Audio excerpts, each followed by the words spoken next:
Hi friends, இன்றைக்கான video நம்ம என்ன பார்க்க போகிறோன்னா அரசியலை பற்றி தான் பார்க்க போகிறோம். அது பெருசாக கிடையாது. இப்போ விஜய் இப்போ அரசியலுக்கு வந்துட்டார். அது நல்லாவே தெரியும். நான் சொல்லி தான் உங்களுக்கு தெரியணும் ஒரு விஷயம் கிடையாது. ஏன்னா அது உங்களுக்கு கண் கூடாக நீங்கள் லைவில் பார்த்துருக்கலாம். ஏன்னா இப்போது சமீபத்தில் ஒரு மாநாடு நடந்தது. அந்த மாநாடு பார்த்திங்கன்னா எக்கச்சக்கமான கூட்டம், பல லட்சம் பேர் அதெல்லாம் கலந்துக்கிட்டாங்க. அதெல்லாம் பார்த்திங்கன்னா இப்போது சமீபத்தில் ஒரு நியூஸ் கரெக்டாக வைரல் ஆகிட்டு இருந்தது. அதாவது பார்த்திங்கன்னா விஜய்க்கு ஒய் பிரிவு அப்படின்ட்டு கொடுத்துருந்தாங்க. மத்திய உள்துறை அமைச்சர் கொடுத்துருந்தாங்க. அதுக்கு உத்தரவும் கொடுத்துருந்தாங்க. அதுக்கான ரீசன் என்ன அப்படிங்கிறது இன்னுமே சில மக்கள் கருத்துக்கள் சொல்கிறது இன்னும் முன்வைக்கல. அது இன்னொரு விஷயம் என்னென்னு பார்த்தீங்கன்னா, அதே மாதிரி அதிமுகவில் இருக்கட்டும், இப்போது திமுக இருக்கட்டும், எல்லா விஷயங்களும் பெருசாக இப்போ பேசப்படக்கூடிய விஷயமாக நடந்துகிட்ருக்கு. அதெல்லாம் பார்த்திங்கன்னா இப்போ சமீபத்தில் ஒரு 2 டேஸ் 5 டேஸ்க்கு முன்னாடி பார்த்திங்கன்னா நம்ம எடப்பாடி பழனிசாமி அவர்கள் சொல்கிறேன்னா வேலூரில் ஒரு இதில் இப்போ ஒரு மாநாட்டில் மாநாடு கிடையாது, ஒரு இதில் பேசியிருப்பார். அப்போ பேசும்போது என்ன சொல்கிறாங்கன்னா, மக்கள் கோரிக்கை பத்திரிகைகளை கேட்டிருப்பாங்க. அதாவது உங்களுக்கு கூட்டணி இன்னும் பலமாக இருக்குமா அப்படின்னு கேட்டிருப்பாங்க. அதே மாதிரி விஜய் உங்களுடன் இணைகிறாரா, தாவேகா வெற்றி கழகம் உங்களுடன் இணைகிறதா அப்படிங்கிறது ஒரு கேள்விக்குறி வச்சுருப்பாங்க. அதுக்கு அவர் எடப்பாடி பழனிசாமி சொல்லியிருப்பார், எங்களோட கூட்டணி 2026 மிகப்பெரிய ஒரு கூட்டணியாக இருக்கும் அப்படின்னு சொல்லியிருக்கிறாரு. அதாவது மறைமுகமாக சொல்லியிருக்கிறாரு.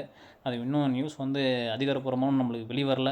அது நம்மளுக்கு வந்தால் தான் வெளிவந்தால் தான் நம்மளுக்கு தெரியும். அதே மாதிரி சில விஷயங்கள் பார்த்தீங்கன்னா இன்னொரு விஷயமும் பேசப்படக்கூடிய விஷயமாக நடந்துகிட்ருக்கு. அது இல்லாமல் விஜய் பாஜகவில் இணைகிறாரா அப்படிங்கிற ஒரு கேள்விக்குறியும் நடந்துகிட்ருக்கு. பாஜக நீங்களுக்கு தெரியும், ஏற்கனவே இப்போ பார்த்தீங்கன்னா கிட்டத்தட்ட ஒய் பிரிவு, ஏன்னா அவங்க தான் கொடுத்துருக்காங்க, மத்திய அரசு தான் கொடுத்துருக்காங்க.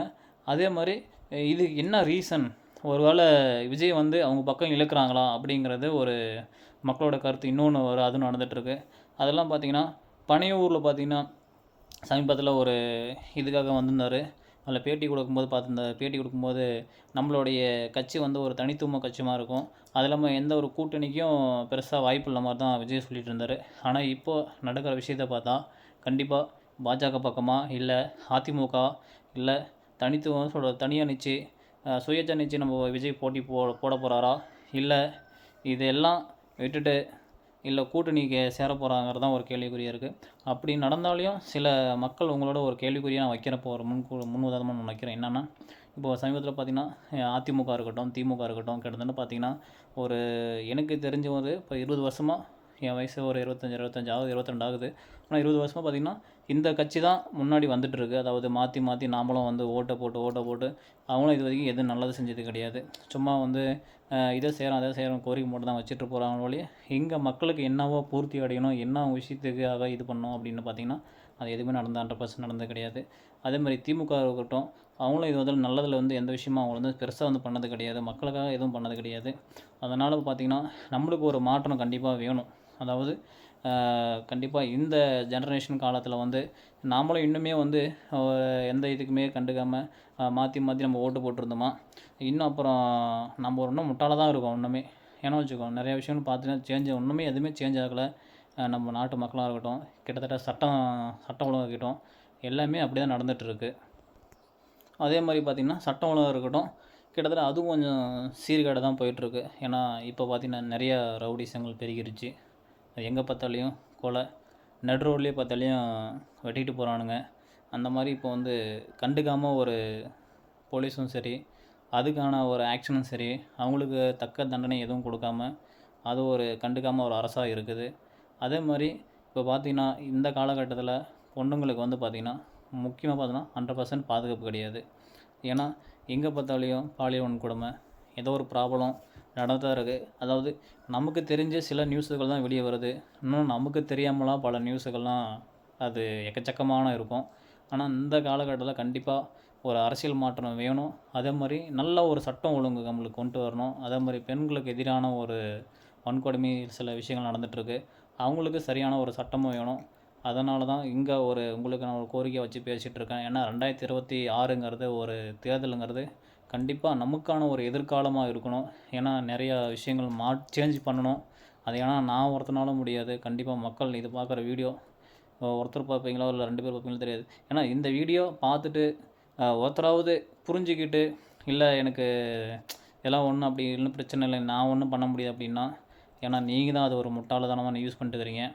தயவுசெய்து இந்த வீடியோ பார்த்துட்டு கோஆப்ரேட் பண்ணுங்கள். ஏன்னா 2024ங்கிறது வந்து கண்டிப்பாக ஒரு சேஞ்சு கொண்டு வரணும். ஏன்னா அதுக்காக தான் உங்களுக்கு நான் எல்லாமே சொல்கிறது எல்லாம் உங்களுக்கு தெரியும். இருந்தாலையும் என்னால் முடிஞ்ச அளவுக்கு சில விஷயங்கள் உங்கள்கிட்ட பகிர்ந்துக்கணும் அப்படின்னு தான் இந்த வீடியோ நான் பேசிகிட்டு இருக்கேன். அதே மாதிரி கண்டிப்பாக ஒரு ஆட்சி வந்து மாற்றம் சேஞ்ச் ஆகணும். அதே மாதிரி விஜய் வந்தாருன்னா நல்லது செய்வாரா அப்படிங்கிறது வந்து இன்னொரு கேள்விக்குறியாக இருக்கலாம். அதே மாதிரி பார்த்தீங்கன்னா அதே மாதிரி இப்போ பார்த்தீங்கன்னா 2026 வந்து ஒரு எலெக்ஷனுங்கிறது ஒரு இம்பார்ட்டன்ட் சொல்லலாம். ஏன்னா எப்படி சொல்கிறது, அதர்மத்துக்கும் தர்மத்துக்கும் நடக்கின்ற போர் மாதிரி சொல்லிகிட்டு இருக்கலாம். இந்த தர்மத்தில் வந்து சொல்கிறது, இந்த யுத்தத்தில் வந்து தர்மம் இல்லைதா இல்லை அதர்மம் இல்லைதாங்கிறது அது அவங்க கையில் கிடையாது, மக்களாகிய நம்ம கையில் தான் இருக்குது. அதே மாதிரி பார்த்திங்கன்னா இந்த வீடியோ பெரும்பாலும் ஏன் பேசிகிட்டு இருக்குன்னா, உங்கள்கிட்ட ஏன் ஒரு கோரிக்கையாக பேசிகிட்டு இருக்குன்னா மக்களாகிய உங்களுக்காக தான்.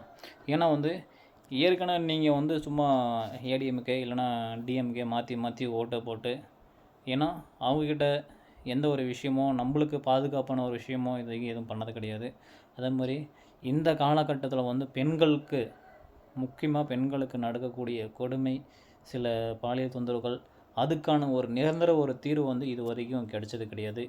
அதுக்கான சட்டமும் ஒழுங்காக இப்போ வந்து கரெக்டாக அதுக்கு நிறைவேற்றப்பட்டதும் கிடையாது. ஏன்னா சில விஷயங்கள் தப்பு நடந்தாலையும் பொண்ணுங்கள் சார்பாக சொல்கிறது, அவங்க ஏதாவது அவங்கக்கிட்ட ஏதாவது தப்பு நடந்தாலையும் அப்படி நடந்துக்கின்ற நபர்கிட்ட வந்து சரியான தண்டனையும் கொடுத்ததும் கிடையாது.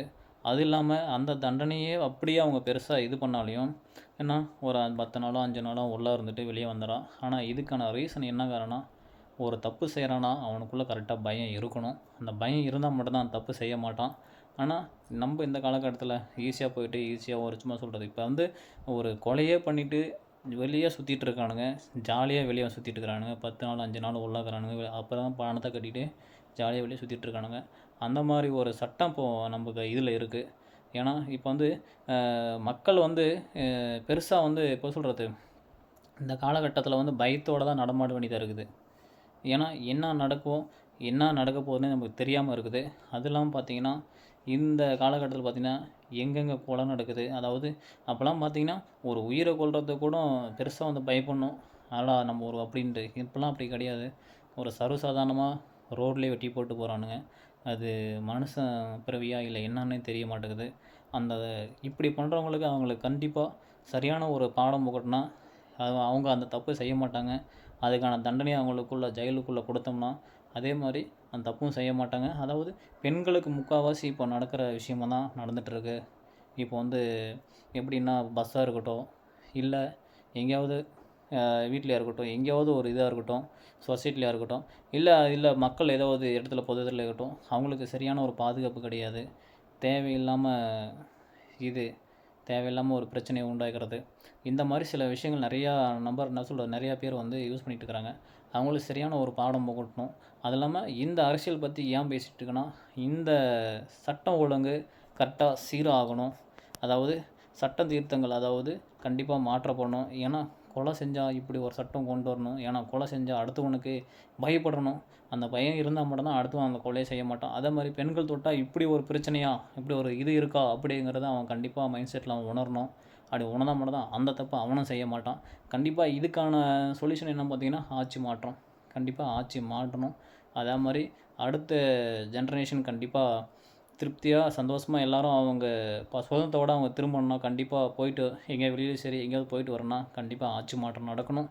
அதே மாதிரி இந்த வீடியோ பார்க்குற ஒவ்வொரு நண்பர்களும் பிடிச்சிருந்தா உங்களுக்கு ஏற்றுக்கோங்க. அந்த நான் சொன்ன கருத்து ஏதோ ஒன்று பிடிச்சா ஏற்றுக்கோங்க, இல்லைனா ஸ்கிப் பண்ணி விட்டு தள்ளி விட்டு போயிட்டே இருக்கலாம். நான் உங்களை கட்டாயப்படுத்தி நீங்கள் பார்க்கணும் ஒரு இது கிடையாது. ஏன்னா உங்களுடைய கோரிக்கை சொல்கிறது உங்களுடைய இதில் இடத்துல தான் நான் பேசிகிட்டு இருக்கேன். தயவுசெய்து ஆட்சி மாற்றங்கிறது கண்டிப்பாக ஒரு இம்பார்ட்டண்டான விஷயந்தான். நம்ம ஏடிஎம்கே டிஎம்கே மாற்றி போட்டு ஒன்றும் யூஸ் கிடையாது. அதனால் உங்களுக்கு நான் ஒரு முன்னோடைய கோரிக்கை வச்சிட்ருக்கேன். தயவுசெய்து இந்த வீடியோ பிடிச்சிருந்தா லைக் பண்ணுங்கள், மறக்காமல் நம்ம சேனலை சப்ஸ்கிரைப் பண்ணுங்கள். டாட்டா பாய்.